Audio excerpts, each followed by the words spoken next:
So, what is a beautiful question? What is my beautiful question? Well, my beautiful question is how can I incorporate technology into my classroom more for it to benefit my students? One of the things Berger talks about in his book is that you don't just find the answers to complex life problems. You work your way gradually toward figuring out those answers, relying on questions each step of the way. I think this has a lot to do with us creating innovators and entrepreneurs for our future society. My goal as a teacher is not only just to teach students, but I want them to also become makers. I want them to also be able to work for themselves. I want them not to be afraid to try and fail at some points in their life. According to Berger, one of the most important things we can do is to not always give our students the answers, but advise them on how to get the answers.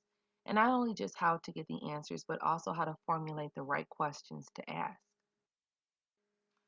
Formulating how, what, and why questions are very important. One of the things I plan on doing when I do return back to the classroom is incorporating these in all subjects. We often do it for science, where we start off with like a KWL board where students write down questions they may have, write down any misconceptions they may have, and then we go over it together as a class towards the end of the unit.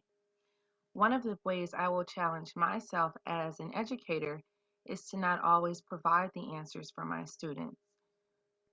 We often are just readily available to give the students the answers, and they don't have to search for anything, they don't have to research anything, they don't have to put things together, they don't have to do any collaborating, and I do not think that that is benefiting our students. Technology will play a major role in this because not only will students be able to research things online, but they will also be able to collaborate with students in other classrooms as well as students even overseas. So not only are they formulating questions, beautiful questions, but they're able to get insights and overviews from other people who may have the same question as them or who may be wondering the same thing. As a lower elementary school teacher, I am privileged to still have students who are interested in asking questions. A lot of times students reach an age and they just have no interest or they become ashamed or they're afraid of being ridiculed or looking stupid, quote unquote, so they don't ask questions. Whereas in second grade, these students are just eager to ask questions. They raise their hand. A lot of times they blurt out before they even get called on to ask questions. So the goal is not only for my students to know how to ask questions, but to figure out what are the best questions that will get them the answers that they need, and what are the best questions that will spark their interest and spark their innovative mind frame.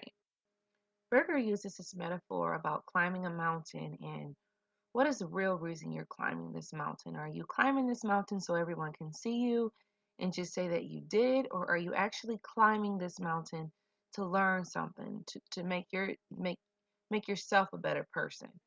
And I thought about that. How am I as an educator contributing to this mountain climb of my students? Am I encouraging my students to look at the bigger picture, to look at the reason that they're climbing the mountain? Berger's A More Beautiful Question, Chapter 5, challenged me to think about myself as an educator, but also to think about my personal life as well. As I stated at the beginning of this video, I went into technology, educational technology, because of my love for technology and because I wanted to incorporate it into my classroom. So I came in with the mindset that I was going to learn a couple apps, learn how to incorporate it in my classroom, learn how to teach it to other teachers, maybe hold some professional developments, and that sort of thing. According to Friedman, the winners will be those with more PQ and CQ to leverage all the new digital tools to not just find a job, but to invent one or reinvent one, and to not just learn, but to relearn for a lifetime. And I thought about that. I thought about the curiosity. I thought about the passion. And then I thought about my job and my role as an educator and how I can influence all of that. So, wrapping up, my beautiful question again is how to incorporate technology into my classroom to benefit my students.